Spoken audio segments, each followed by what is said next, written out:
Hoy nos adentramos en un momento crucial de la historia reciente de Argentina, los 50 años del golpe de Estado de 1976. Pero ojo, esto no va a ser solo un repaso de fechas y datos, es un ejercicio de memoria, una reflexión profunda, vista desde una perspectiva académica y sobre todo humana, algo que es imprescindible. La propuesta de la Cátedra de Didáctica Específica de la Universidad de Buenos Aires es clara. Para entender un pasado tan complejo y doloroso, lo primero es tomar una decisión consciente, la de hacernos tiempo y espacio. No es algo que se pueda despachar de pasada. Requiere, digamos, un acto deliberado de introspección como sociedad. Y es que aquí está una de las claves.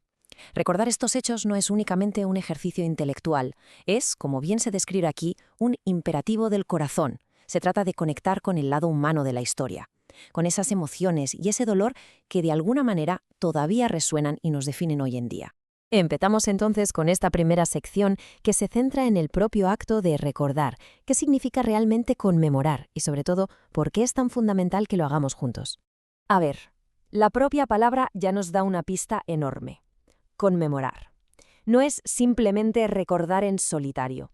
Su raíz lo dice todo. Significa hacer memoria con otros. Es una acción comunitaria, un esfuerzo social, para construir y, sobre todo, para mantener un recuerdo que sea compartido. Esta pregunta planteada por la profesora Noelia Rivero me parece fundamental en la era en la que vivimos.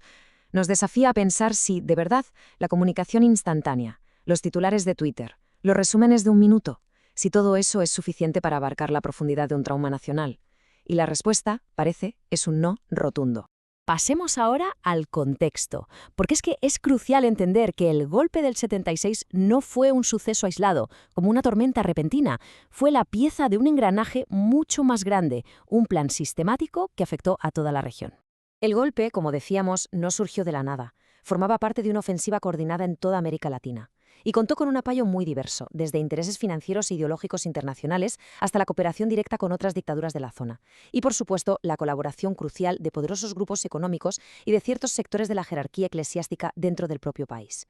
Y este plan tenía un doble objetivo. Clarísimo, eran las dos caras de la misma moneda. Por un lado, una represión brutal y sistemática para aniquilar cualquier forma de disidencia o movimiento popular. Y por el otro, imponer por la fuerza un modelo económico neoliberal que reestructurara el país para beneficiar al gran capital y a las élites, tanto locales como extranjeras. Un objetivo no podía existir sin el otro. Bueno, y ahora vamos a analizar las consecuencias directas de este plan. El coste, como vamos a ver, fue inmenso. Y no solo en vidas humanas, sino también en el propio tejido económico y social del país. Esta pregunta es de una potencia increíble. Nos enfrenta de golpe a la incapacidad de nuestro lenguaje actual, tan simplificado, tan visual, para expresar el horror. Y la respuesta es obvia. No hay un emoji para un centro de detención clandestino, porque hay realidades que simplemente desafían cualquier tipo de simplificación.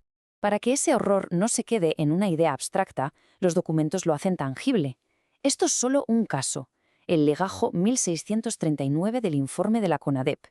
Una madre, atada, forzada a escuchar los gritos de su hijo de 14 años mientras era torturado. Esto no es una opinión, es un hecho documentado que ilustra la metodología del terror de Estado. Claro, el impacto no fue solo la violencia física inmediata. La dictadura proyectó lo que se han llamado largas sombras, que se extienden hasta nuestros días y muy especialmente en el mundo laboral. Se sentaron las bases para un cambio profundísimo en la relación entre el capital y el trabajo. Esta línea de tiempo lo ilustra de una manera brutal. Se parte de una ley de 1974 que fue un verdadero hito en la protección de los derechos de los trabajadores.